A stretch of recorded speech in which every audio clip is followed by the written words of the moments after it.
Hello, everybody, and welcome to the 240th edition of the weekly Frank and Stan chat. And for those who are watching on video, will see that a colleague that we have had on three times before, this just makes the fourth time that Carolyn Eyre has joined us for our weekly chat. So it's good morning to Carolyn. Hi, Carolyn. Carolyn's sometimes in a French house, but I believe she's in an English house today. Is that correct? Yeah, rainy, miserable, dark Leeds. Yeah, I yeah, love Leeds. yeah. Well, it's the same here in Stockport, and I assume it's the same in Salford, yeah. Worsley, Salford as well. Um, okay, I've got some news this week. I keep forgetting the days, but about a week ago, oh, that's right, we had a Finance Resources Committee meeting. I'm a trustee at a small trust in East Manchester. And after the meeting, the chair of the trust board said, "Oh, Frank, can I have a quick chat with you?" Anyway, we have been struggling a little bit because unfortunately the CEO of that trust is off ill at the moment, and I wish him well, and I really do want him to come back as quickly as possible in good health. But the thing is, we're heading towards a merger, and there are some technical things that need to be sort of discussed. So he asked me if I'd step in to be sort of a part-time CEO on a temporary basis until the CEO returns. So I said yes, and I was just saying to colleagues here, it's been a really weird feeling when you're getting up, when you've doing the work that we've been doing, Stan and I, and suddenly you're at work again. It's not. It just feels different, So, but anyway, I'm looking forward to the challenge. See whether I can do it, and I'm looking forward to getting that merger over the line as quickly as we can. But anyway, that's my big news. It's great to have you back, Carolyn. I think we're going to get into some of the detail of stuff that you raised in your last appearance, which was last November, which seems to be about to happen, and also some new stuff that's happened where you've got some sort of concerns. And I know that colleagues tune into this one because you are a bit of you are an expert in this territory. So before we say hello to Stan, do you want to just remind people of why we value your opinion on safeguarding issues, child Oh, protection, all that? What is it, Carolyn? Why have you become this sort of expert in our eyes? I don't know. I mean, I never would never ever use the word expert, but I think, 30 odd years working in child protection and safeguarding, mostly in the local authority sort of arena, and then becoming an independent consultant.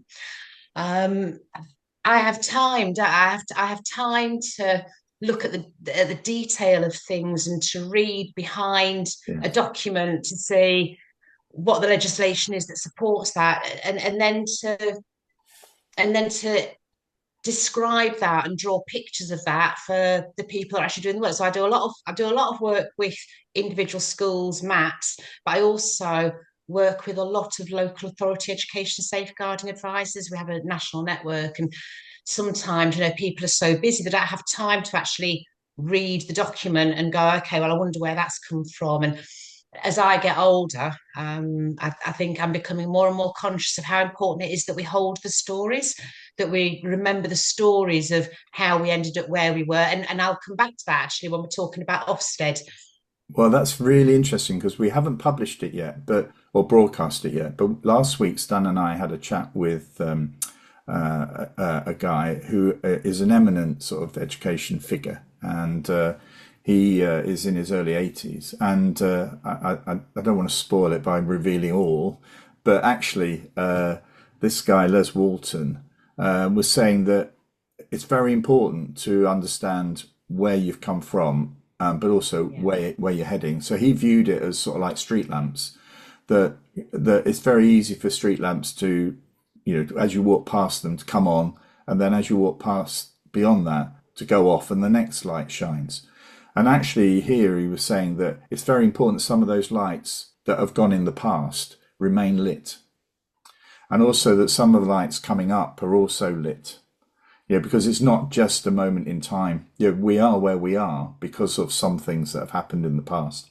and how we use that to help us guide the way forward is really important. So I agree with you fully, bearing in mind what we had in the last few weeks. France's curriculum review, new Ofsted framework, we've got a delay on a white paper, we've got various childhood reports coming out saying how difficult it is to be a child growing up at this time.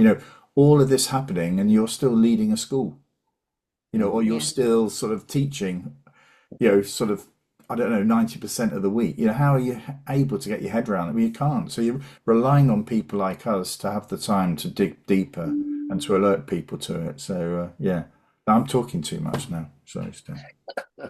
Stan, what's caught your eye this week? Oh, how are you, by the way? That's what we I'm always good. You just said you've started going to work. I feel as though I've just finished a month of building a pizza shop.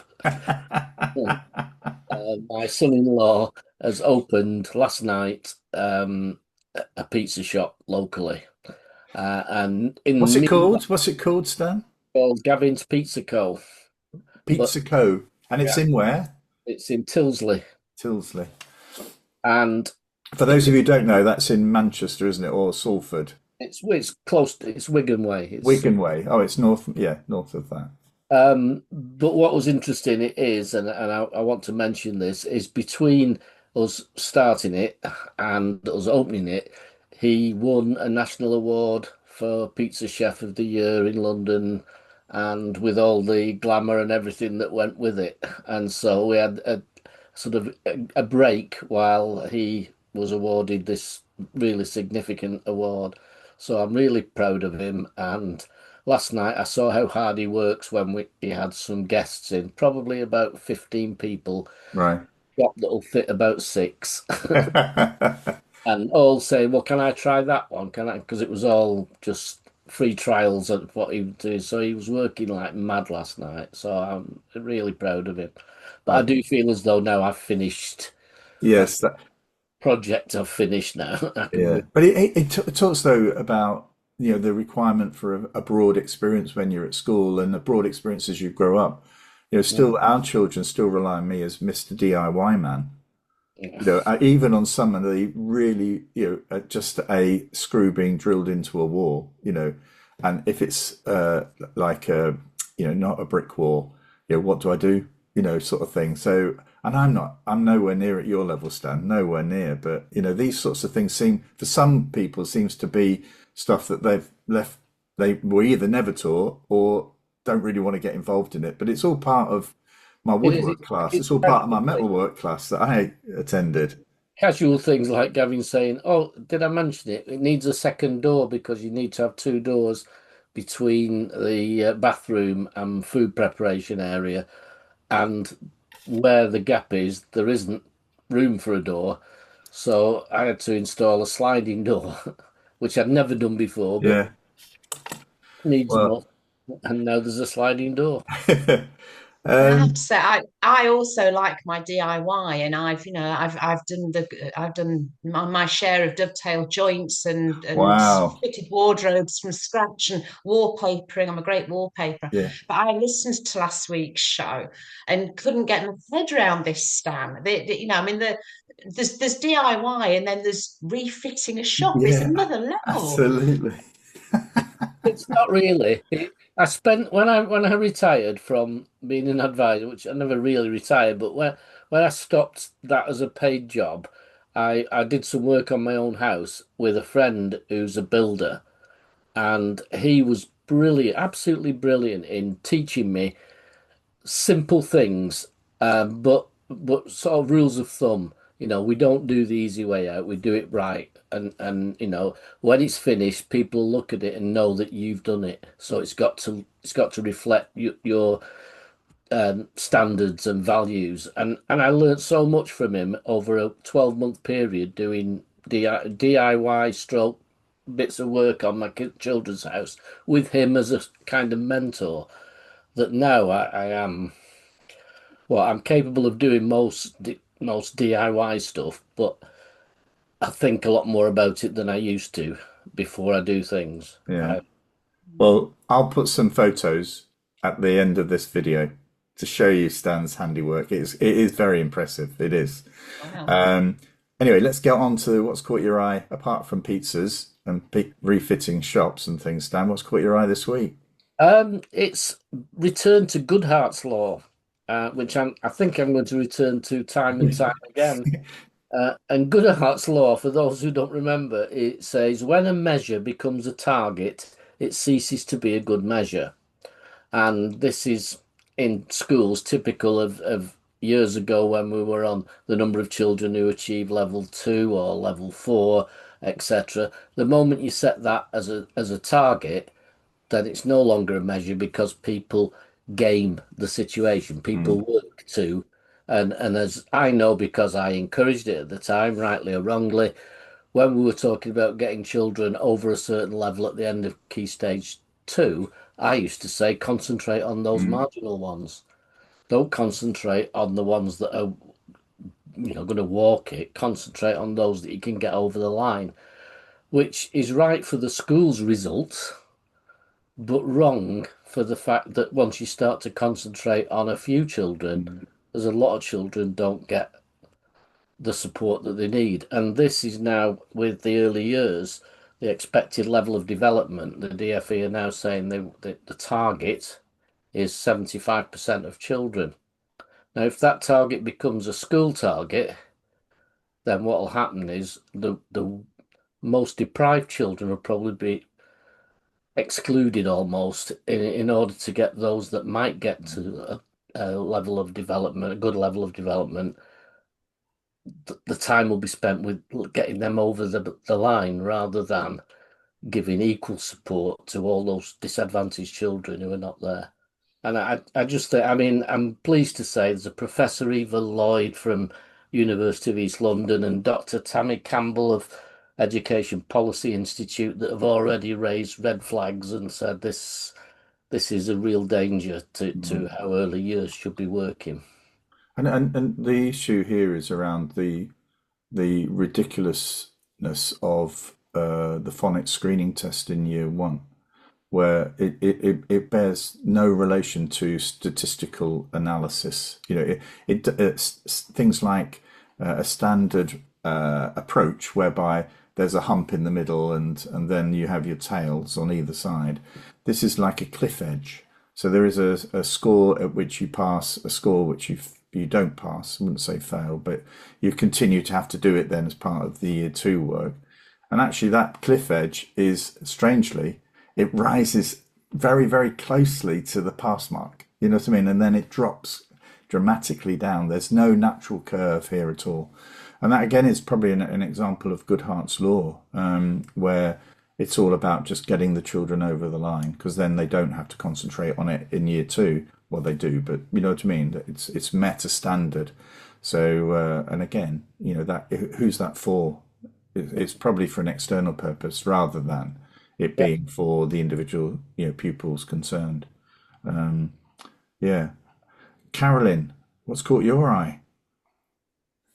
Um, well, I mean, we said in the preamble before you started recording that this time last year I was talking about all the things that were going to happen, and we're still waiting. We've been waiting for a year, and I've done loads of staff inset, loads of conferences recently, DSL training, and I'm just saying all the time at the moment, this is the calm before the storm. Don't allow yourselves to be lulled into a false sense of security.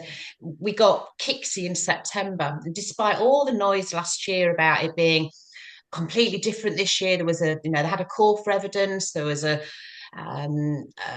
consultation process started, and then we got it in September, and it just had minimal changes. And for a busy leader, for a busy DSL, it's easy to think, oh, well, there's not much change. But there's just a little phrase at the back of keeping children safe that this year that says, please note, this is a holding version. We are Mm, going to have to update this when we get the results of, and then it lists some things. And it identifies the children's school wellbeing and schools bill and the Casey review, which is the inquiry into child sexual exploitation. And the government are reviewing the violence against women and girls strategy. I think they should have included the crime and policing bill. So, so they've put out this minimal change document and said at the back, but gird your loins because we've got all these things coming. And actually, they're only part of it. We've got the reasonable force guidance was issued in draft earlier this year, had to be redacted because it was absolutely dreadful, and is being rewritten. Some new legislation around reasonable force coming into schools. But the Crime and Policing Act is sitting in the House of Lords. Such slow progress. These things are taking so long, but are all getting to the House of Lords at more or less the same time. So the Crime and Policing Bill, mandatory reporting of child sexual abuse, changes to who has what barred list checks in recruitment, the gender questioning children guidance, which was promised to us in July and then was promised to us for September. And I understand that DFE colleagues have finished writing it, but it's just going backwards and forwards between the DFE and ministers. And I don't know this for sure, but I'm assuming that ministers are a little bit concerned about how the media is going to pick up, whichever way they go. I think ministers are probably worried about how that's going to be reported in the press. But in the meantime, we've got the new relationships and sex education guidance, which was published in July, which has a whole section on gender questioning children, which gives us a really good insight into what the gender questioning guidance is going to say. Because they can't publish that and then have to rewrite the PSHE guidance that they've just published. So there is I had so no much. Stan. This is why, honestly, Carolyn, you just summed up. That is just all of those connections. It's just phenomenal what you've just said. And the point you're making. If you're a hard pressed Senko or DSL or even just a head teacher, whatever, you're most 99%, I think, of people are completely unaware of all of those things that are happening at the moment and how it could impact so heavily on a revised version. It gets worse because they tried last year a new manager for keeping children safe in education, and they're having to recruit again. I think the person that was appointed may not have been there very long, and so they've been trying to recruit, and they haven't been able to recruit to that role. So we've got nobody in charge of Qiqi at the minute at the DFE, which is a bit. There is going to be a new consultation. They've told me that they're going to launch it either before Christmas or just after Christmas. The intention is to have a completely different document next year, which was their intention last year. Ministers want the statutory guidance for education to be shorter than it is at the moment. They feel it's too long. Working together to safeguard children is being consulted on. That only came out 2 years ago. Two years ago this month. But there are lots of issues with it. It's not working very well. So the DFE are consulting on that document, and they've been running webinars over the last 2, 3, 4 weeks. They've been running webinars to try and get voices from different parts of the sector on why is working together to safeguard children not working. The DFE are recruiting 3 new posts. So they're called the National Safeguarding Facilitators. They're going to be external appointments from the look of it. And they're going to have England divided up into 3 sections. And they will be responsible for supporting and challenging local authorities on safeguarding arrangements. Right. They will work in partnership with their equivalent that's being appointed for the police and their equivalent that's being appointed for the NHS. And then they're also starting the National Child Protection Agency, which is going to scrutinise and hold to account the Safeguarding Children Board's partnerships. So, I mean... What could go wrong? Exactly. And so many new things at once. And my view has always been one thing, sure that works. Then move on. do seven different, it's like juggling, isn't it? 7 different things at once. 2026 is going to be a bit, I think. Right. So actually, we'll pencil in now.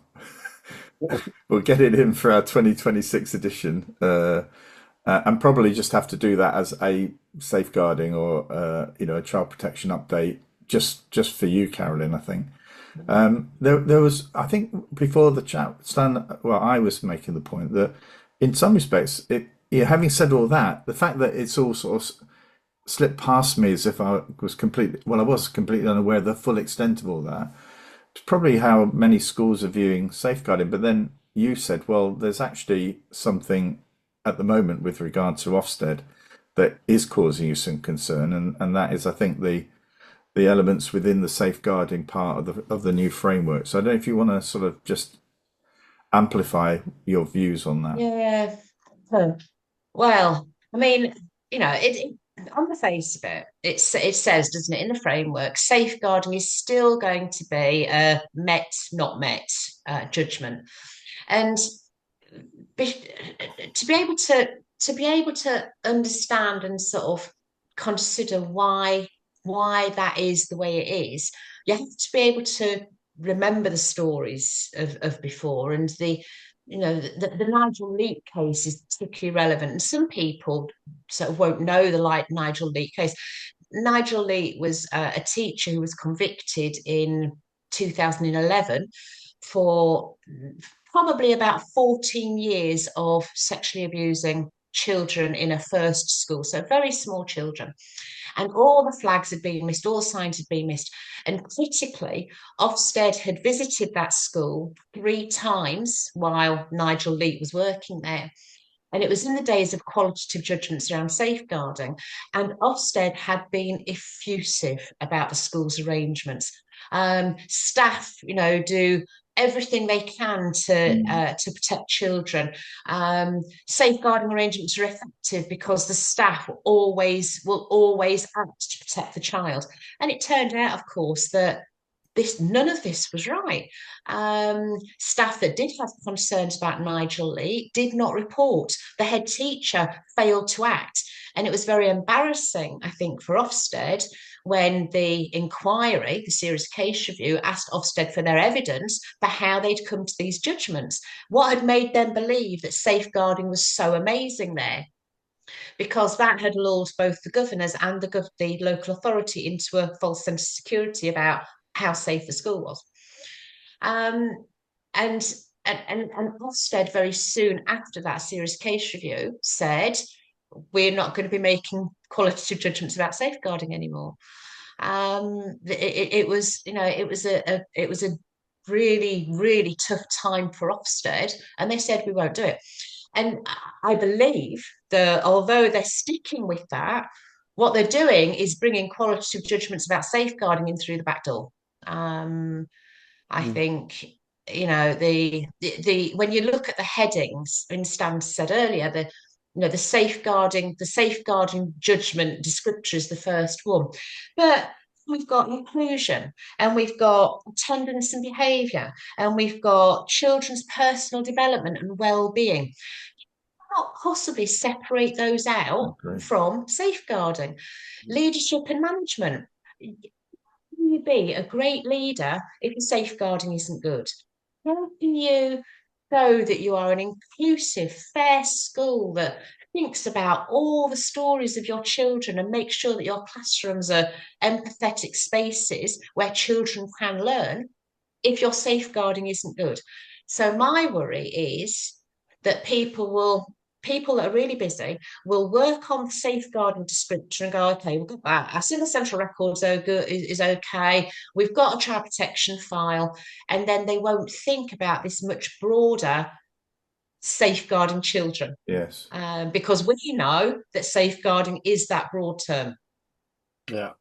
And I think people are going to be caught out if they're not ready, if they haven't thought about all of those aspects in their safeguarding space in their head, then they're going to get caught out.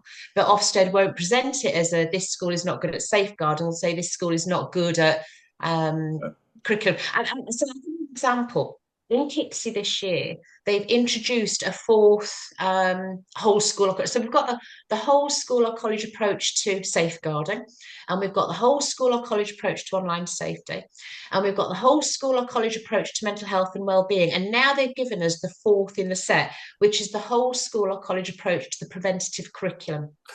Right. And the preventative curriculum is PSHE, RSE, informal curriculum, role modelling, work experience, employability skills. It's transition. You were talking about transition, weren't you, last week or the week before? The preventative curriculum is all of that. So now we've got this set of 4 whole school or college approach things, which are all keeping children safe. How can somebody demonstrate that they are good at safeguarding without showing that they've got this curriculum? And Ofsted have written that into the framework. They give us clues about how they will want to know that the preventative curriculum or the safeguarding curriculum has been planned and differentiated to meet the needs of all children. Inclusion. Yes. Yes. I mean, what all of this is, I have to say, Carolyn, you have described, taking your particular interest and driven a horse and coaches through the framework. But I have to say, if you take the viewpoint from leadership, say, you could easily do the same. And the reason here is that it appears that the framework is not trying to connect these individual judgments with each other. They're being viewed in sort of silos, in effect. Yeah. And in a way that when I heard that inclusion was going to run across all of these, I was thinking, well, you can't treat them then as silos, can you? So inclusion isn't a silo if it's actually going to be in each of these silos. So it's the connecting bit. And the thing for me is, as soon as you start thinking like that there are connections here. So in effect, we were looking at some examples that came out when the framework was being, thought about. They came up with a report card, which had something like leadership was strong, or whatever the term was, but there were weaknesses in curriculum. And you think, well, hang on a minute, who is responsible for creating that curriculum, overseeing that curriculum? Well, it's the damn leaders, isn't it? So how can we have strength in leadership if we have significant weaknesses in other areas? All of this is interconnected.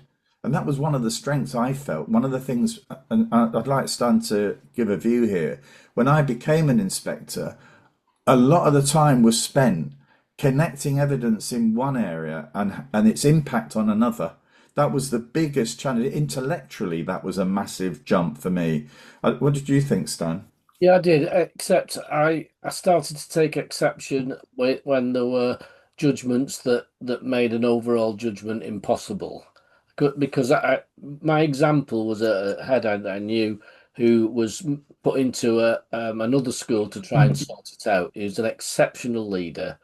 Went into a school and it was Ofsteded. And because things weren't good, the leadership of the school was described as average, as satisfactory. And yet the leadership of this head teacher was phenomenal. It just that he hadn't had enough time to have the impact yet, but that wasn't taken into account.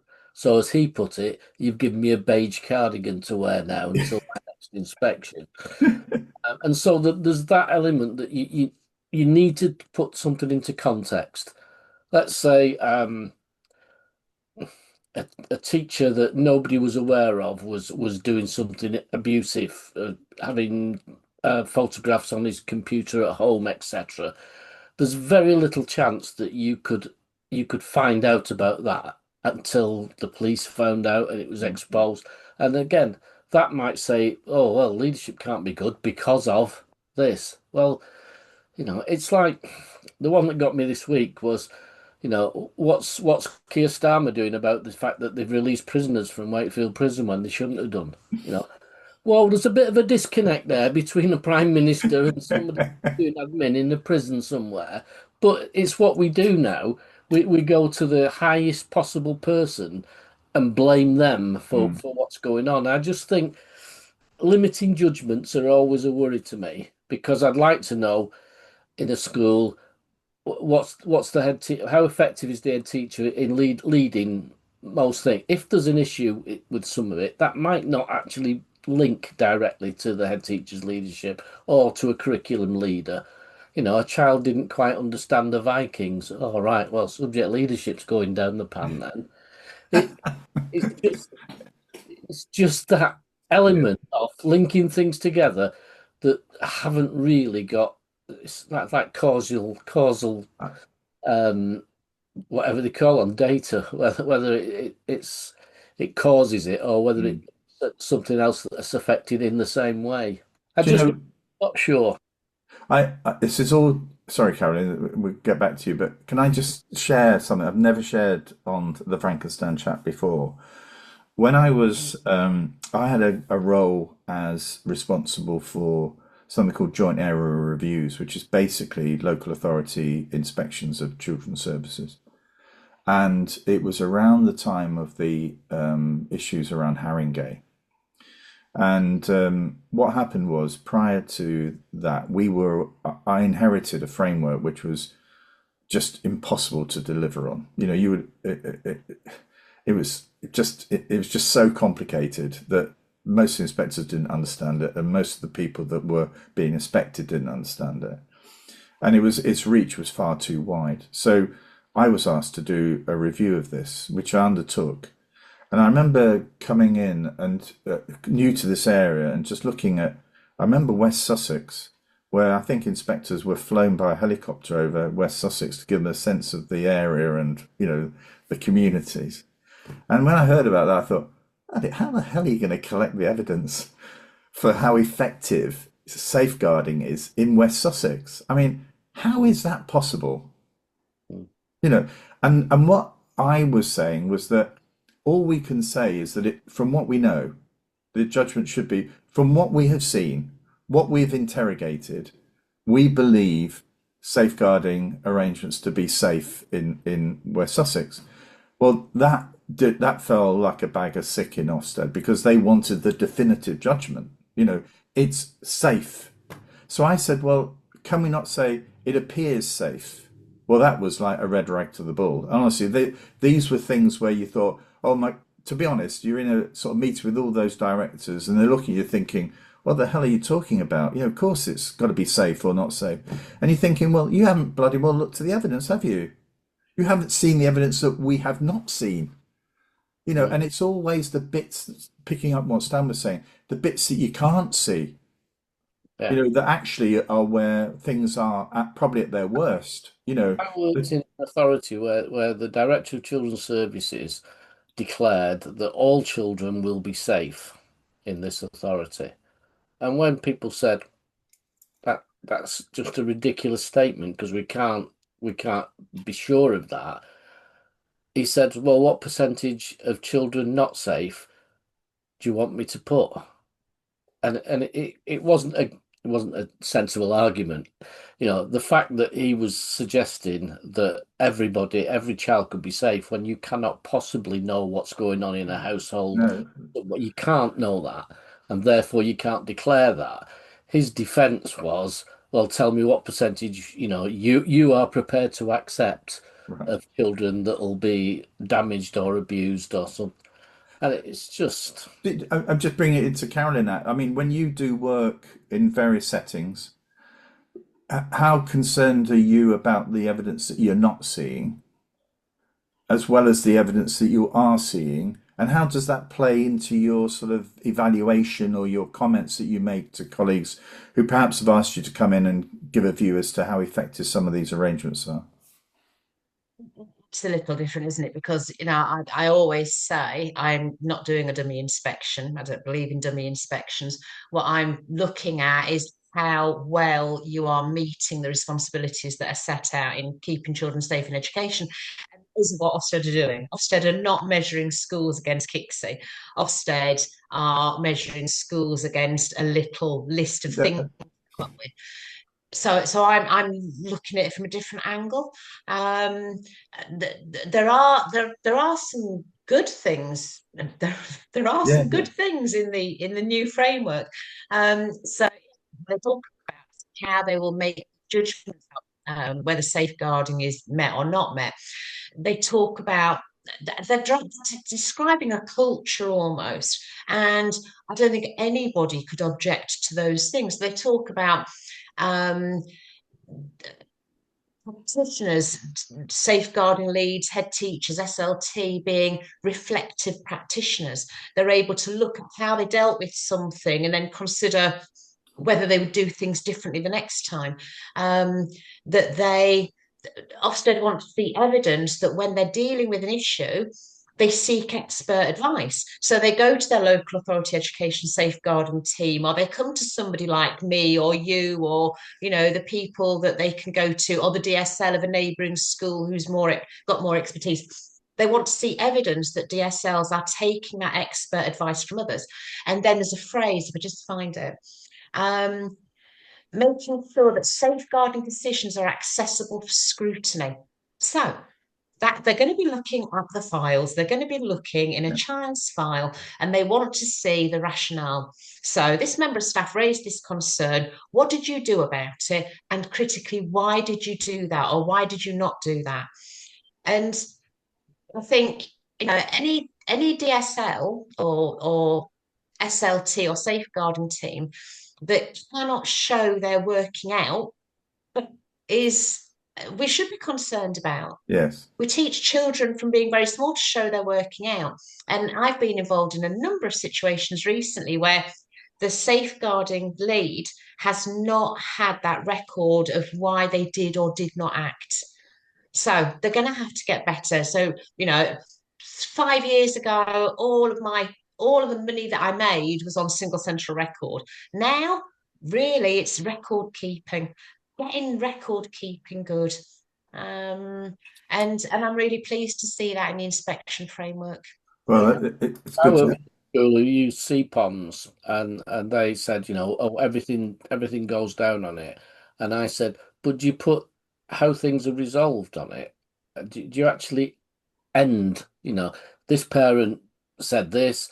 We talked to this child, and then it just sort of ends. And instead of saying, and the result was the parent was content with, and the two boys received a telling off, something that finishes the event rather than just listing what the event was. And since they've done that, they've actually said it's been a lot better because it's made them think about how we tie things up and why we tie things up, and if things are actually tied up or if they're still floating in the air.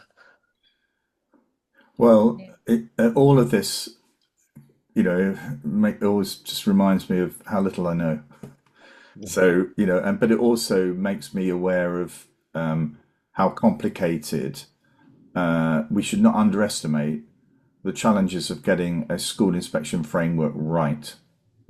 And if you are trying to lead an inspection framework, the development of it, with people that have not done an awful lot of inspection, you're really up against it.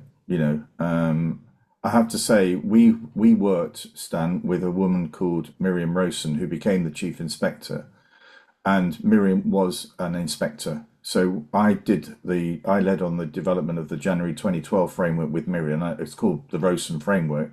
It only lasted 9 months before Michael Wilshaw overturned it. But there were none of these problems that we're finding in the new framework, because it was actually, she signed off something that she knew she could deliver as an inspector, and was looking at those connections, about how can this be this? If you're saying that, how can that be that? These are sort of really telling questions that I think make for effective inspection.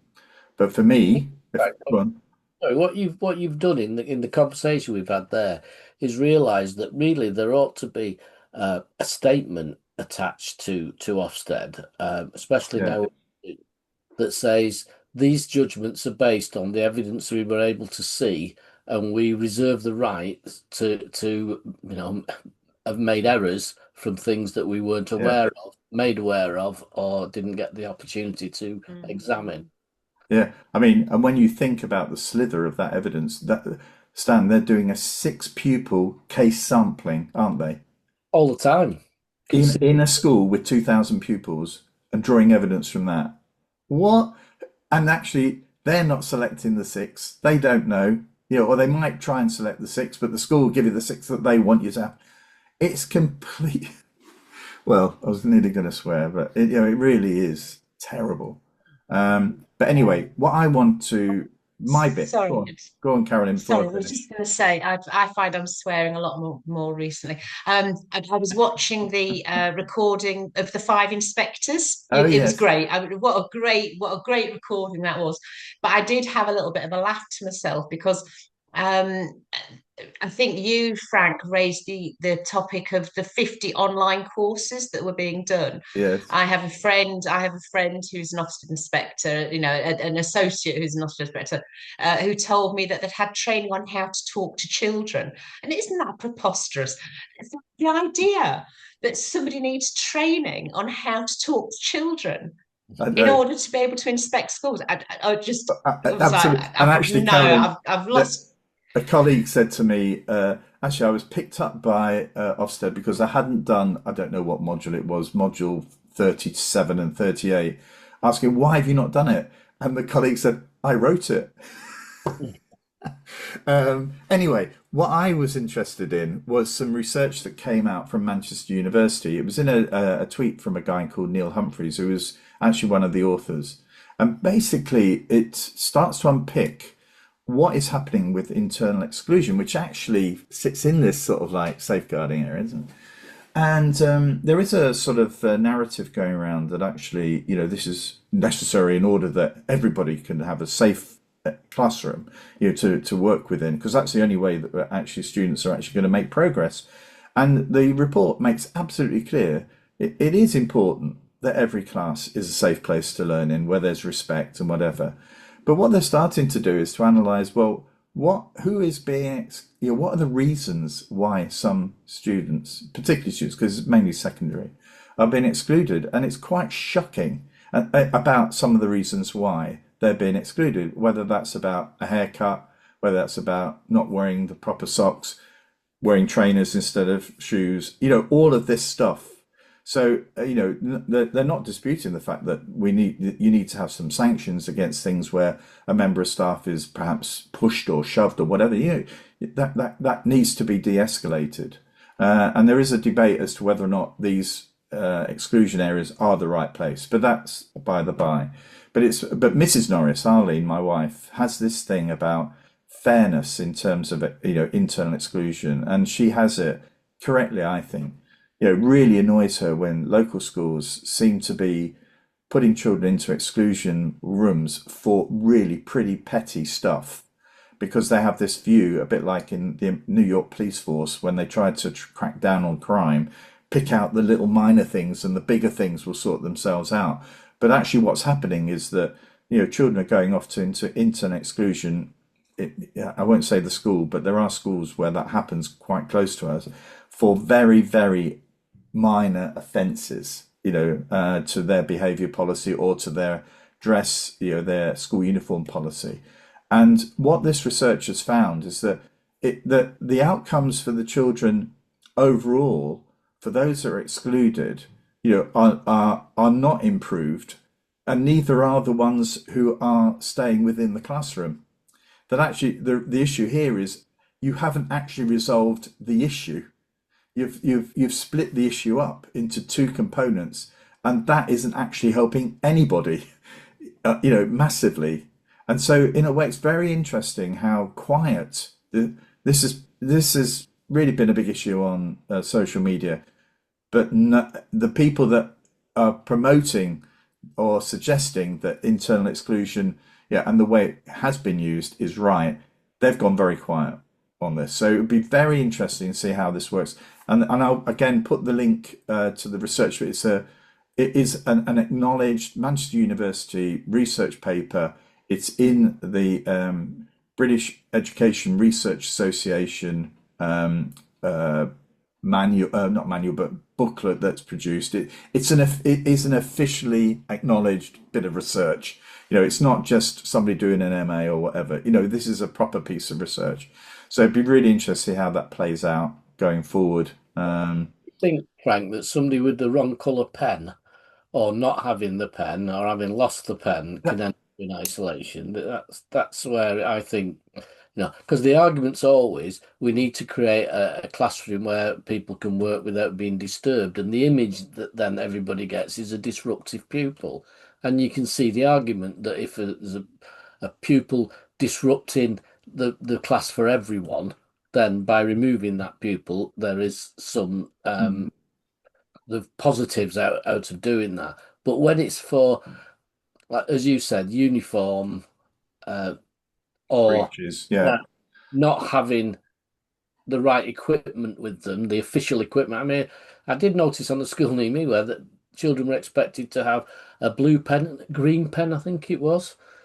And you just start to think, well, in the morning, if your younger brothers open your pencil case and your blue pen's gone and your green pen's there, are you supposed to just not go to school then that day, or spend it in? It's I can't tell you. Sorry, Karen, you're going to say something, but let me just say this bit, and then we'll come back to you, and then we'll finish off. I can't give you the detail of it. A really minor infringement, okay, for a new pupil going to a secondary school. I think they're year 9, 10, something like that. And that child was then put into isolation, internal isolation. But that facility was at a school 6 miles away from the school where the child attends, because that's within that trust. So the parents said, well, how we have had a problem trying to get this child into school. You're making it incredibly difficult now for us to get that child, and who's paying for it? Well, it was the parents. There's no provision for, oh, well, there's a taxi, a decision's made, we'll get the child here, they've got to go. It's absolutely ridiculous. It's the complete opposite of what they're trying to achieve. They're creating a system whereby those children will not feel at home. They will not feel part of that family at all. Anyway, go on, Carolyn, and then we'll finish. I was just going to say, it takes us full circle, doesn't it? Because all of Johnny Utley's concerns about schools off-rolling, this is like another it was I can't remember who the organisation was in, but they were looking at internal exclusion and the race, sort of the race issues, and also the socioeconomic group and which children are affected by that. And what that was suggesting was it's the pupils that the schools don't really want who end up falling foul of these very minor breaches all the time, and there is definitely racism involved in that, and there's very definitely no discrimination involved. So that it's the opposite of inclusion, and the reasonable force guidance, which the DfE published and then had to redact because it was so dreadfully discriminatory. One of the things in that document, which I assume will still be there when it comes back out, was that seclusion or internal inclusion is a form of restraint. Right. And so schools have to be very clear about when they have the power to do that.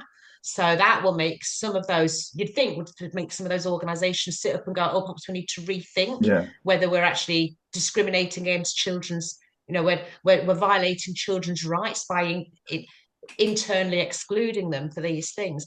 Of course, perhaps some of those schools won't. What they'll do is just move those children out. Yeah. And the thing is that I think I would, if a school had done an analysis of the students who've been internally excluded, and actually that revealed, as this research paper said, that they're heavily weighted towards the SEND students, disadvantaged kids, and if a school had noticed that and actually said, no, this is wrong. We need to really think now about what we've created. I'd go, I think that's some pretty decent leadership there. It's not saying that everything in the school is right, but actually here's a school reflecting on what it's done and moving forward. What worries me is that there are some schools who think, well, this is the offer. If you don't like the offer, there's a school down the road you can go to.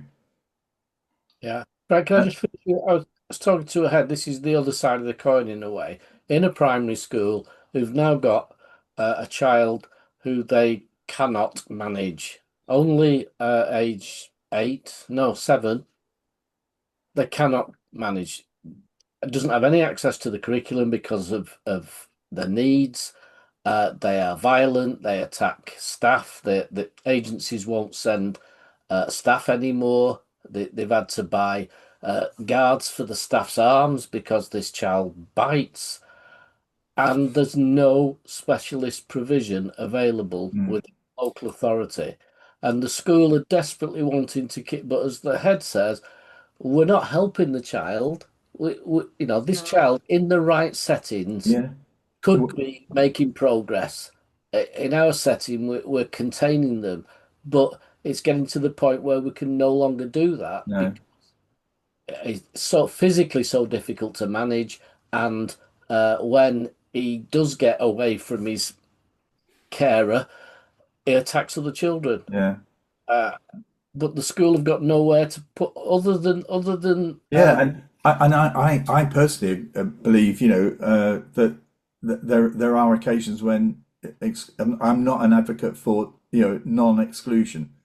There are going to be situations that may occur when it's necessary to have, even a permanent exclusion. not the provision.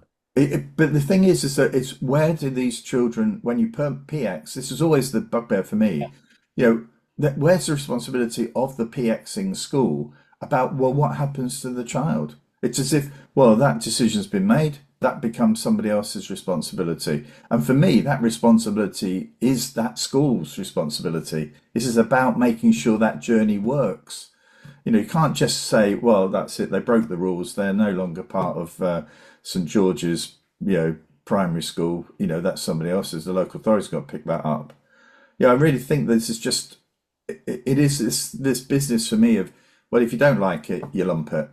Yeah, but I think so many primaries, particularly now, whether it's a result of COVID and the like, I don't see in some cases it can be because these children are younger than that, but they are a lot of heads, and I mean a significant number, are now saying we're taking on children in reception, year 1, who have such complex needs that we can't cope and they haven't got access to our curriculum. And a number, and I think we spoke about this before, are setting up units in school to deal with children with extremely complex needs. Now, I think that's a special school issue. And if there aren't enough places in special schools, then the government needs to get its finger out and make enough provision, because at the moment it's terrible. Yeah. The tragedy in that, Stan, though, is for those head teachers. So the research from Manchester University was about the other end of it, wasn't it? The children who are being excluded from learning for really very minor things. Yeah. And then at this end of the scale, we've got a head teacher or head teachers all over the country who are doing their absolute best to keep children in school, even though they can't meet need, with very few resources coming from the local authority, almost impossible to get any external agencies involved. And for that head teacher, knowing that ultimately the only way of getting any kind of change is to permanently exclude, and that being totally against everything that they believe in, and trying to keep a child and keep a child and keep a child in circumstances where you start to have to think about your responsibility for your staff. The unions might start saying what you're doing about minimising risk. And I feel for those head teachers who I can think of all the head teachers I've worked with over the years who have done everything they can to keep a child in school because there was nobody out there saying, oh, yes, we'll help you with this. Yeah. Yes. And what happens is you end up with primary schools doing everything they can.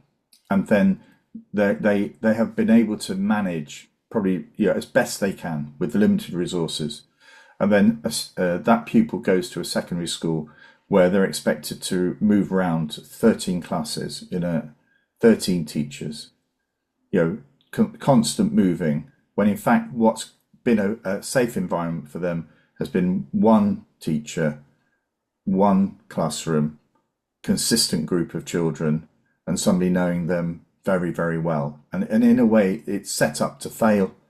Those children, and you hear secondary head teachers saying, well, primary schools, they have the green room, or they have the rainbow room, a place of where actually some of these issues were being addressed, or at least being managed. Yeah. And actually, it's so sad, because it would be really interesting to see the rate of failure of those pupils from primary into secondary. This is the issue we were talking about around transition the other day, at one of the earlier ones. But as you said, Carolyn, this bit of research was looking at some would call it petty, some of the petty reasons. This wasn't at the sharp end of just violent behaviour to a member of staff. I mean, what do you do? That needs managing, and that needs handling. But this is actually about wrong shoes, wrong style haircut, not having your PE kit, all of this stuff, which actually doesn't feel to me the sort of place that